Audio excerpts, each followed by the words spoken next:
Alright, yo, what is going on everybody? It's Ethan, and today I'm making another video of how I edit my photos, but this time, instead of editing in color, I will be showing you how I edit my black and white photos.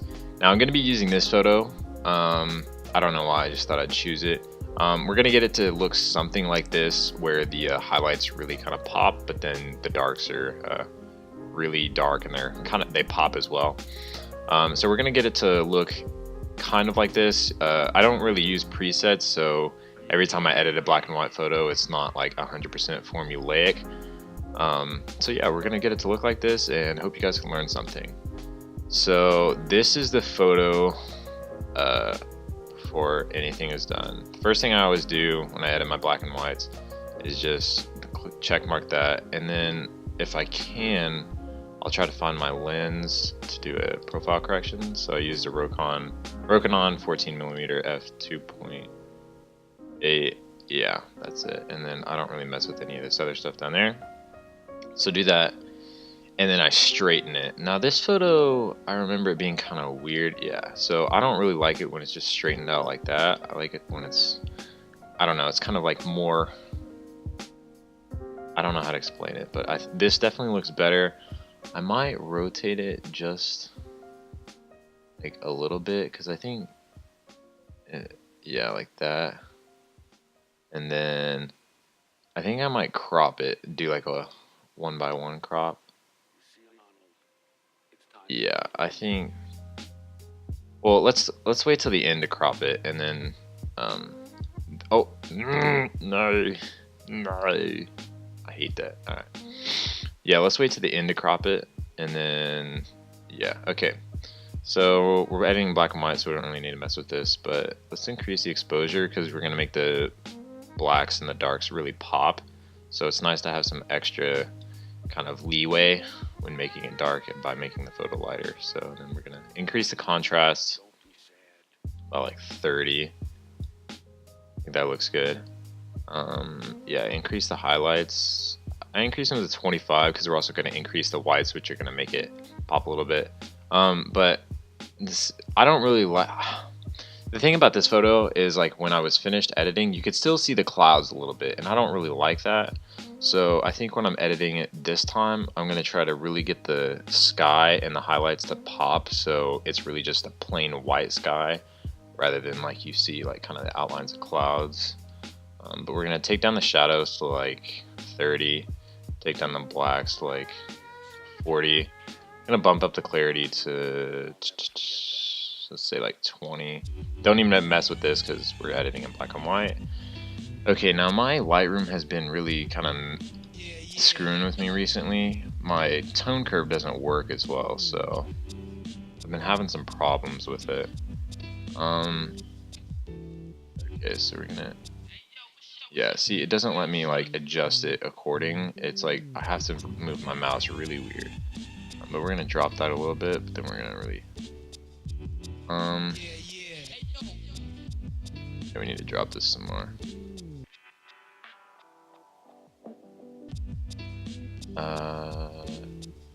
Yeah, I think that looks fine. So now we're gonna move it over to black and white. Okay, so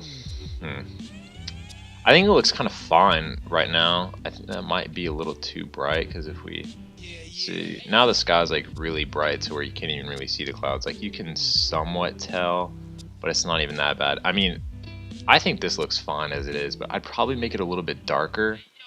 Like this building is kind of too bright for me, so I'm gonna mess with the oranges a little bit to try to like kind of bring it, make it darker. So it's not super dark, but you can already tell it's a little bit darker. Mess with the yellows a little bit too. See, it's already kind of, but don't want to make it like too weird like that. So just kind of be careful. But I don't know. This is just my style, so you do whatever you want to do. But this is what I do. Yeah, and I don't really have any sort of like formula for messing with the brightness of the colors over here. I just kind of hold on, like click it, and then just hold the click, and then like move it accordingly, and then until I notice adjustments, and then see what works for this. Really, there's not a whole lot of green in this photo besides like sort of in this area, and I think there's a little bit up here. So I'm just gonna kind of leave that. I increased the blues because of the sky, so I could really kind of get rid of the cloud outlines, which I think it looks better in a black and white. There's really no purple and magentas in this photo, so I'm just gonna leave it. I don't think there's any reds. Yeah, there's like, it's like kind of over here and here. That needs to be. I think that looks fine. Okay, no split toning, but I do increase the sharpening about 50, where it's not like super crazy, but there's still a lot of detail in the photo if you like zoom in.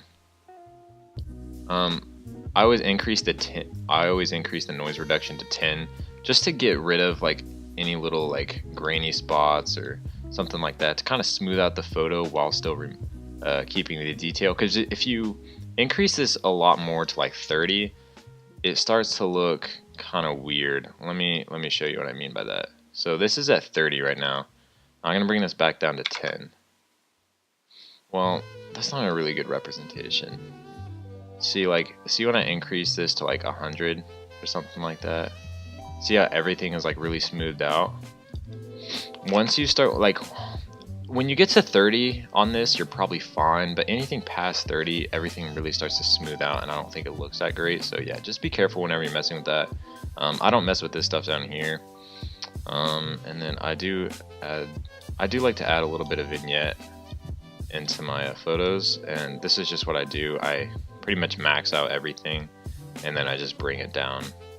I'm gonna leave that at about 10. I think that looks good, where it's not really kind of encroaching on the highlights, but it makes this down here darker.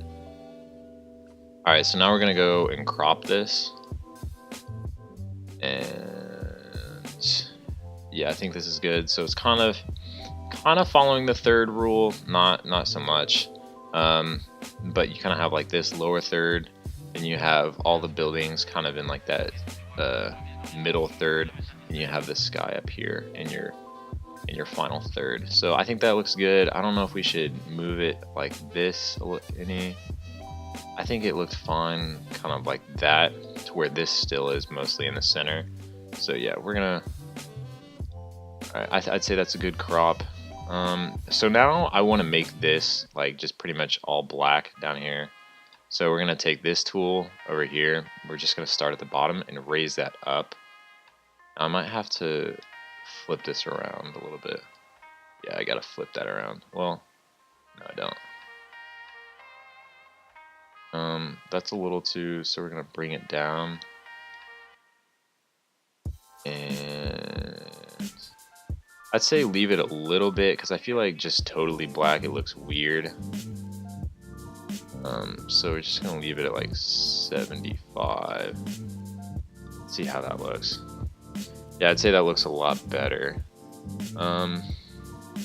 Yeah, I'd say it looks good. We kind of got rid of this building, like the corner of this building that was up here. I mean, it's still there a little bit, but no one's really gonna notice that. Not a lot of other things that I see wrong with this. Oh yeah, this chick's arm, dude. Oh, I remember when I was taking this and these people just kind of like came up there and like just kind of really got in my way. I was like, boy. So yeah, we're just gonna kind of crop this in a little bit. Still a 1-to-1 crop. Well, not really, but I mean, still somewhat in that factor. And we crop that, and that's it. That's the photo. That's how I edit my black and white photos. Yeah, it was somewhat sporadic. I didn't really talk too much about like tiny like details and everything, but I hope by watching this you kind of learned something, or you kind of gained inspiration, and like this is how you want to edit your black and whites. But yeah, I hope you enjoyed this video. Leave a like if you did, and just keep in mind that this is how I edit my photos. If you want to edit them like this, that's fine. If you learn something that you want to incorporate into your own editing style, that's cool too. But yeah, that's it. I hope you enjoyed the video, and I'll see you guys later. Bye.